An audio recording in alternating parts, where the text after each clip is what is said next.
Since each year can be a little bit different than the year prior, it means you need to focus on executing particular referral strategies over others as each new year begins. Let's talk about the 2024 must-have referral strategies.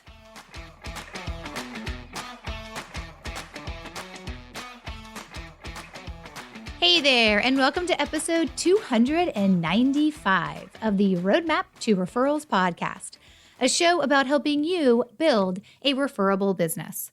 I'm your host, Stacey Brown Randall. My journey from a business failure to a successful business, now 10 years in, I know generating referrals naturally and consistently has made all the difference.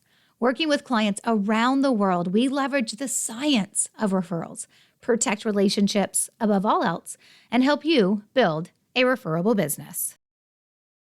So last year on the podcast for episode 238, which I will link to on the show notes page for this episode.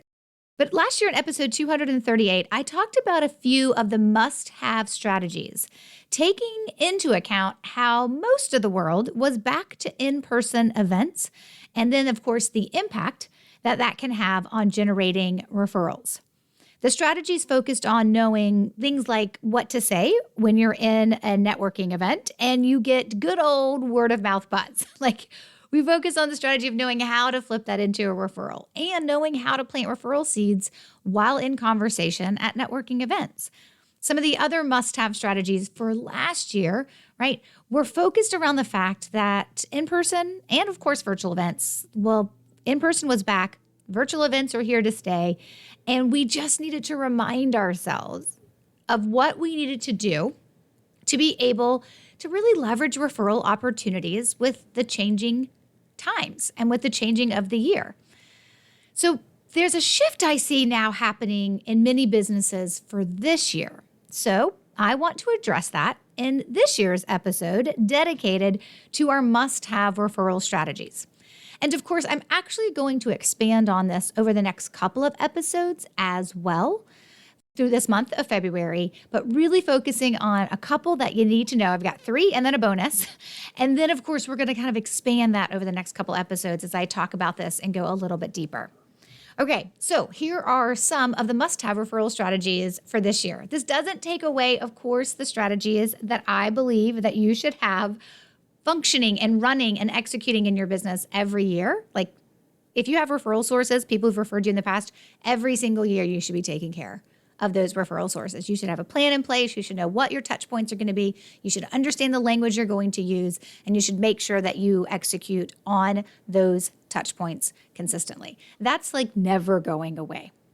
But there are some things shifting and changing, and I'm seeing it with my clients that are in any of the programs that I have. I'm seeing it in conversations when I meet with clients or I'm at speaking engagements. I started to see this shift a little bit some last year, and I think it's only going to accelerate for some businesses this year. So maybe not all 3 of these must-have referral strategies are must-haves for your business, but I can almost guarantee at least 1 or 2 or maybe a third might just be. So, number 1, if you're one of the many businesses that are shifting your model in any way, or you're adjusting your ideal client, like the who you want to work with, or maybe you're making just other big shift changes to your business, please don't forget those changes. They probably need to be communicated to your referral sources.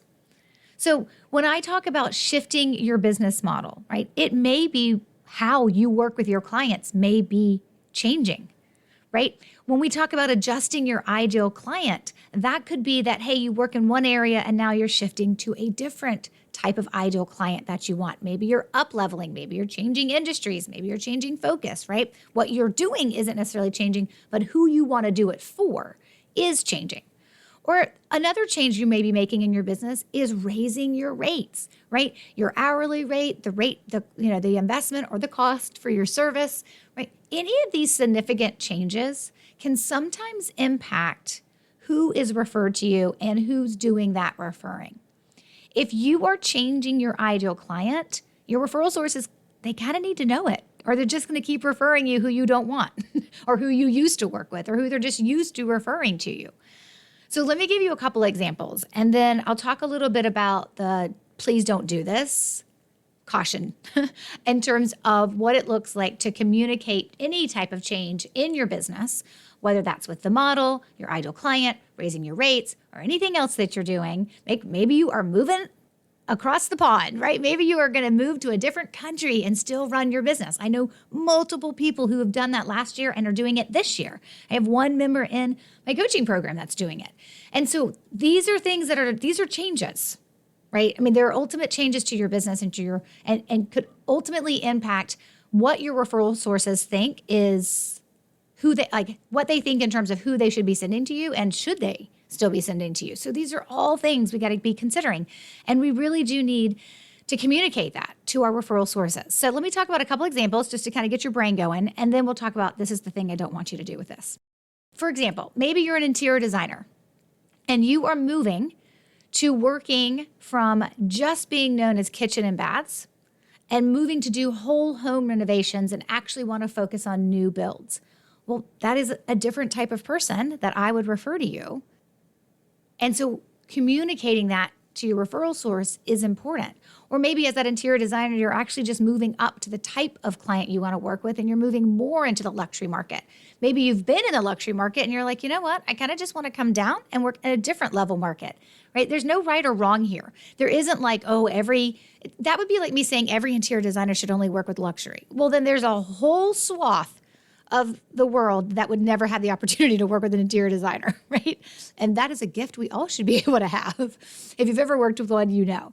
So it's thinking about the idea that if you're changing your ideal client, right? If you're shifting, like, here's who I used to work with, now here's who I want to work with. Thinking through what that looks like, right? Maybe it's like a real estate agent that only ever took listings, but now they want to do listings and buyers because maybe they brought somebody onto their team that's going to handle a lot of the buyer clients. These are kind of shifts and changes that if you want to get referrals, like if this interior designer now wants to get luxury client referrals or this real estate agent now wants to get buyers referred to them in addition to listing, right? People selling their homes referred to them, that needs to be communicated. Here's another example. Maybe you're a coach or a consultant and you're changing your rate. You're raising your rate. Right? You're changing how people ultimately engage with you. Maybe it used to be that everybody committed to a 3-month or a 6-month engagement. Now it's a 12-month or an 18-month engagement. Maybe if you do hourly rates, right? Maybe your hourly rate was $300 an hour and now you're taking that to $450, right? There's no right or wrong here, right? Maybe you're at $100 an hour and you want to take it to $175. There's no right or wrong. Just as you would communicate those things to your existing clients, we have to think about how we communicate that to our referral sources so that they can still continue to refer us our ideal client and people that we want to help and can actually help. And here's another example. Maybe it's how you're working with your clients, right? So I'll use an example from my own business in the past. When I first started this business more than 10 years ago, just over 10 years ago, I did one-on-one coaching. I came to your office and then that didn't last long because that was exhausting. And then that quickly shifted to you come to my office or we're doing this over the phone. And remember, we're talking about like 2013, folks.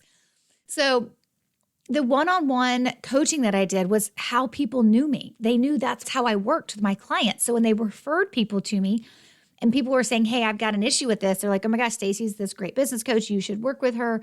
You know, she meets with you in person. It's fabulous. Whatever, or if you don't live local, then you can do it over the phone. Like that's part of how people communicated about me to people they were going to refer to me. Well, then fast forward to like 2015, 2016, and I am probably more so 2016. I think the beta testing for my online courses started in 2015. So 2016, 2017, now all of a sudden you're like, wait, people work with you through an online program? Like they're not sitting in your office anymore? You're not talking to them on the phone anymore? They're not buying hours every month? And it was a shift, right, for my referral source to be like, and not only did I like change how I worked with my clients from one-on-one coaching, right, hourly based coaching, to now having online programs in my business, I also changed my subject matter expertise, right? And you guys know this story. I was a productivity coach when I started out. I built my productivity practice, my productivity and business coaching practice by referrals. Clients started asking me, how are you getting all those referrals? I reverse engineered into exactly how it was happening. And that's how I built the first couple of strategies. And now here we are a lot later, and I have a lot more strategies, right? And so I shifted also. I don't do productivity coaching anymore. If you reach out to me and like, hey, I wanted to get some productivity coaching, or hey, I want you to do a presentation on productivity, my answer is no. That's not my area of expertise anymore. Could I do it? Yes. I used tried and true tested strategies in my own business, and I coached on it for many, many years, right? As I was kind of blending the productivity and then the referral training. And then I went all in on the referrals. And so it wouldn't be very helpful if I never explained to my referral sources, I don't do productivity coaching anymore. Right? I'm not doing one-on-one sit in my office or talk to me on the phone 2 hours a month for a 12-month engagement, right? Because now I've got online programs. And then that's not the first time I did add a shift on my referral sources.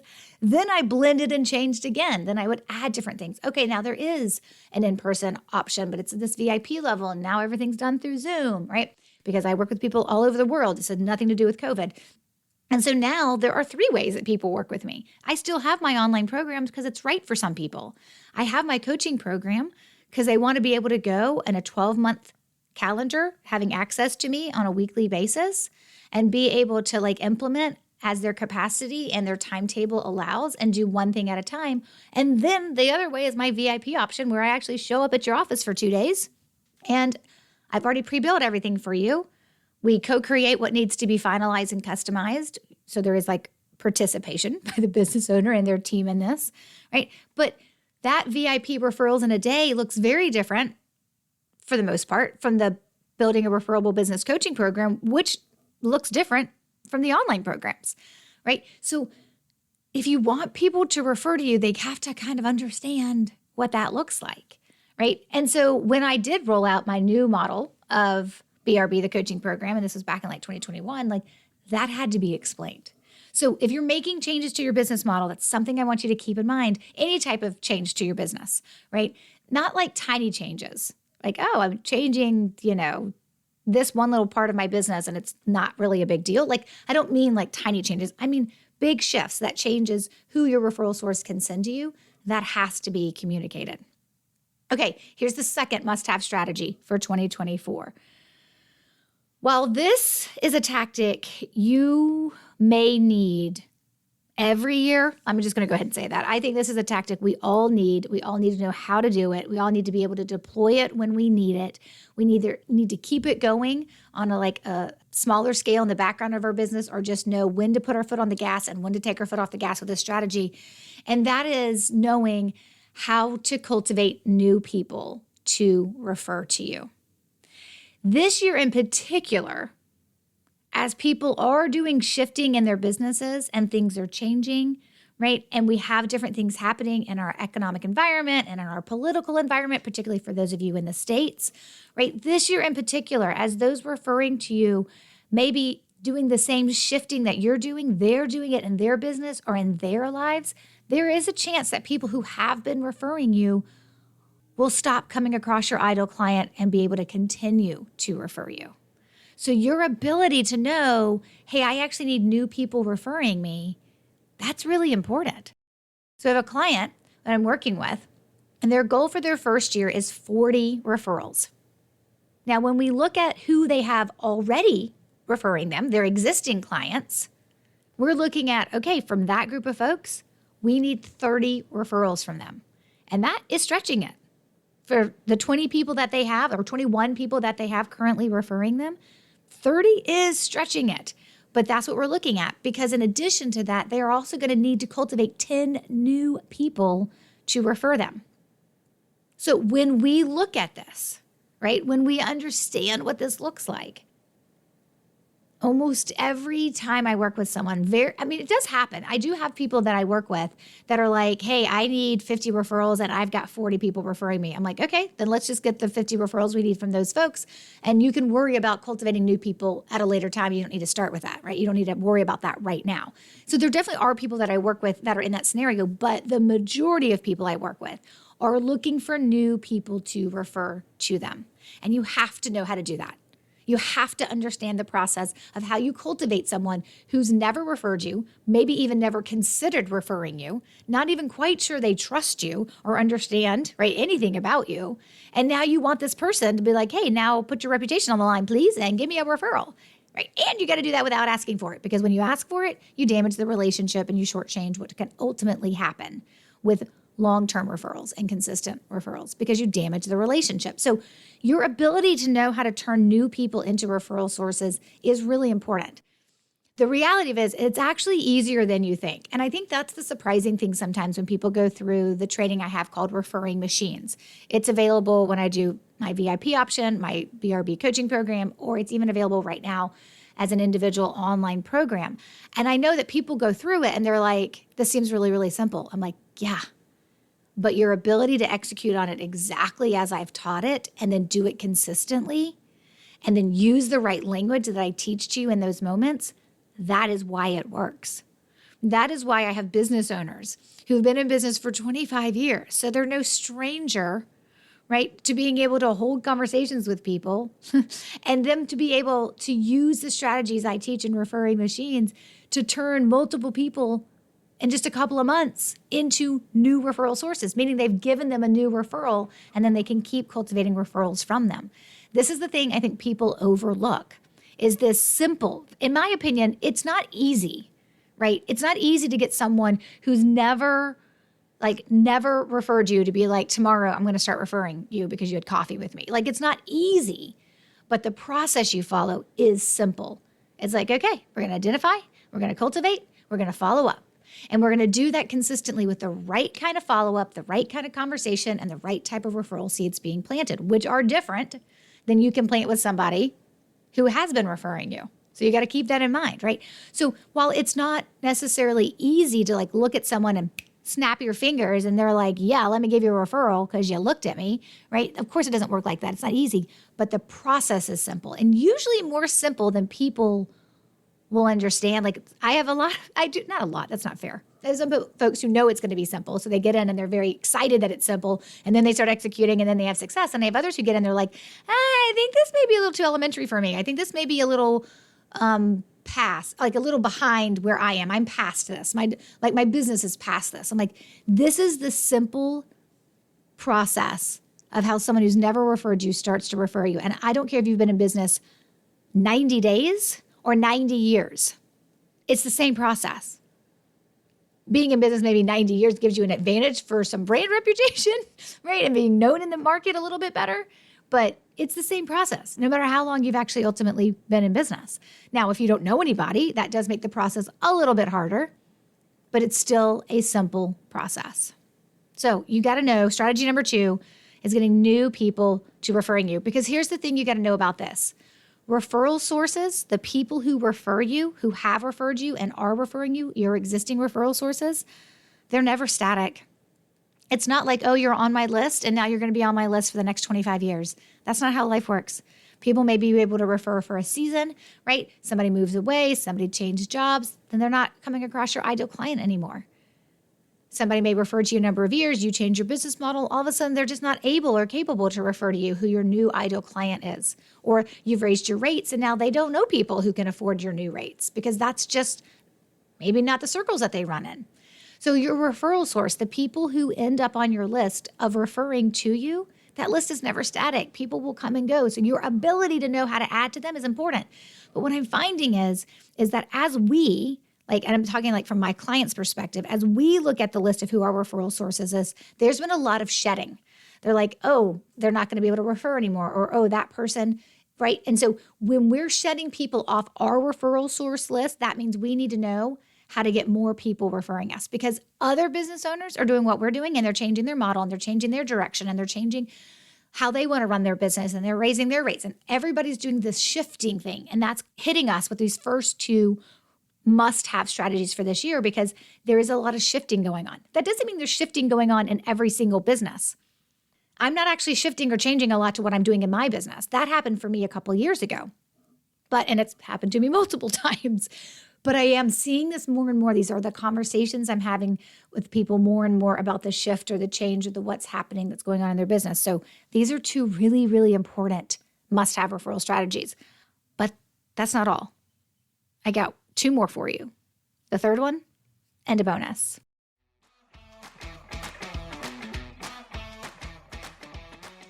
Hey there. Pardon the interruption. The roadmap to your referral explosion exists, and you can start now. Your first step is to apply for my coaching program, Building a Referable Business, or BRB for short. What would it mean for you to double or triple or quadruple the number of referrals you received in 2023 for this year in 2024? What would that mean in terms of new clients, revenue, profit? Go to stacybrownrandall.com/referable to learn about the coaching program and click on the link to submit your application. Now, back to the episode.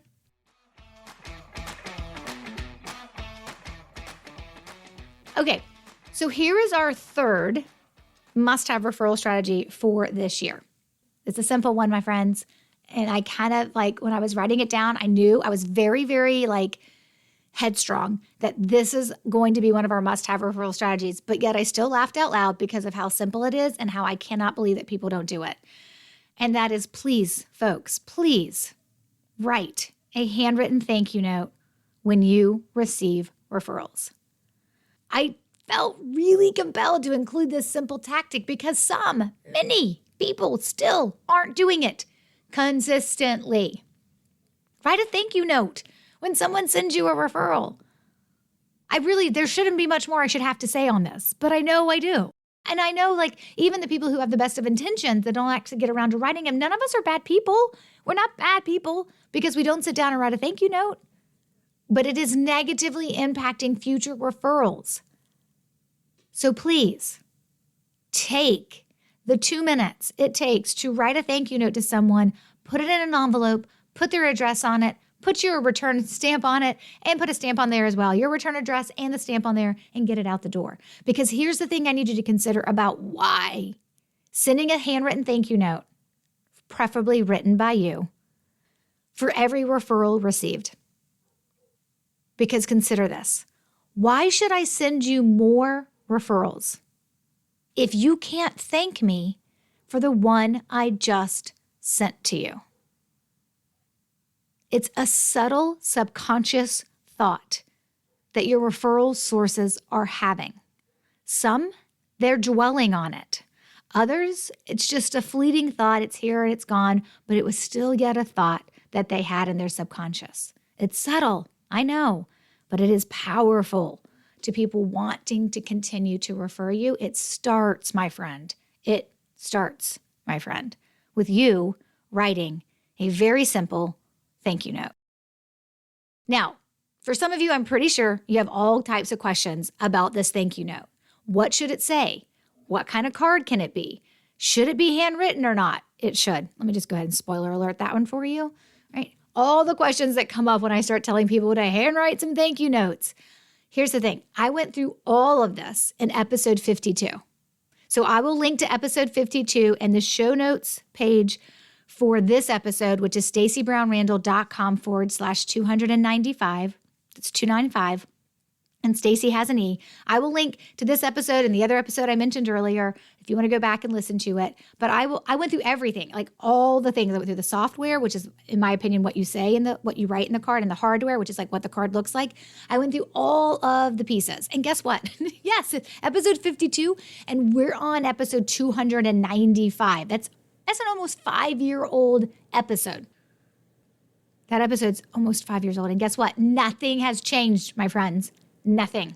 I talk about everything. I answer all questions. If you're not sure what to say in your thank you card, if you're not sure what your thank you card should look like the card itself, right? If you're just not sure about handwriting it or not, all the things, I answer all of them. Please go listen to episode 52. It is it is the simplest of all the strategies that I think you need to have for this year, but you need to make a commitment to at least practice this. If you're going to do nothing else, please practice, please just to commit to practicing writing writing your thank you notes every time you get a referral. And remember this, every time you sit down to write a thank you note for a referral received, just remember one thing.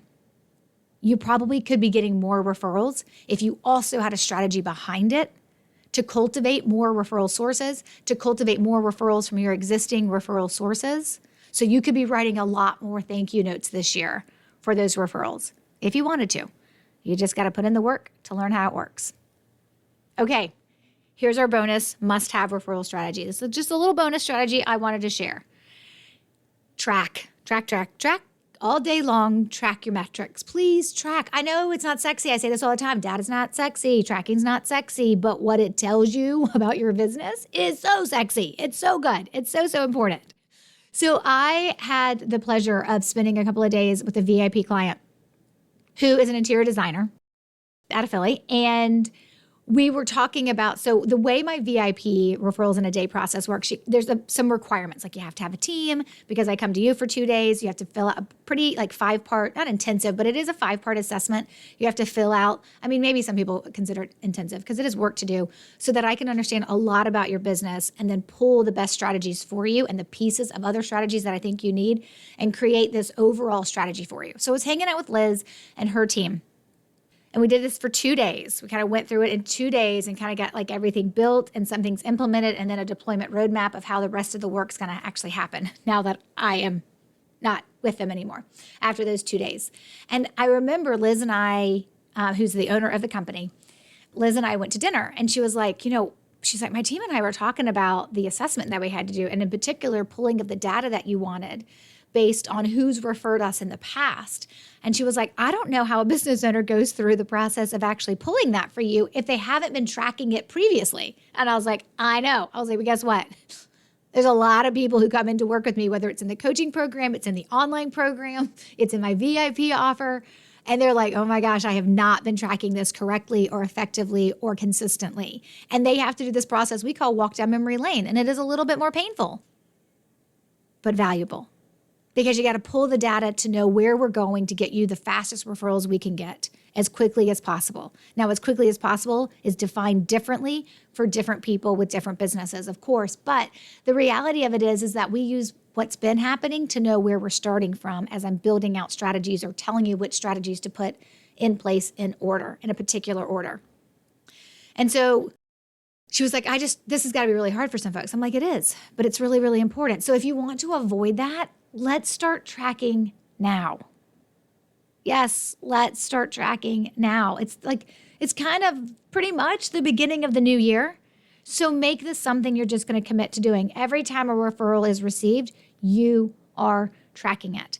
And you're tracking not only the date that prospect came into your world, and you're tracking the prospect's name, and you're tracking the referral source's name who referred that prospect to you. Right? If they were referred, of course, that's what we're looking for. But we're also going to track the outcome. Did they become a client or not? And we're also going to track if they became a client, what was the revenue or the commission earned from that client? These are really important things to track because they inform so much more about what we want to do moving forward. So I'm going to give you my tracker. I'm going to link to it in the show notes page. You can go and download it. It's just an Excel spreadsheet. You can put it in a Google spreadsheet if you want to. You can leave it in Excel, whatever. But it's a very simple couple of columns tracker. And I'm going to link to that in the show notes page for this episode, along with linking to my resource where I will walk you through how to ultimately look back through your data and figure out who are your referral sources and who you should have strategies for. So I'm going to link to all of that in the show notes page for this episode, which of course, as I've mentioned, can be found at stacybrownrandall.com/295. And that's because it's episode 295. And don't forget, Stacy has an E. We are back with another great episode next week, created with you and your needs in mind. Until then, you know what to do, my friend. Take control of your referrals and build a referable business. Bye for now.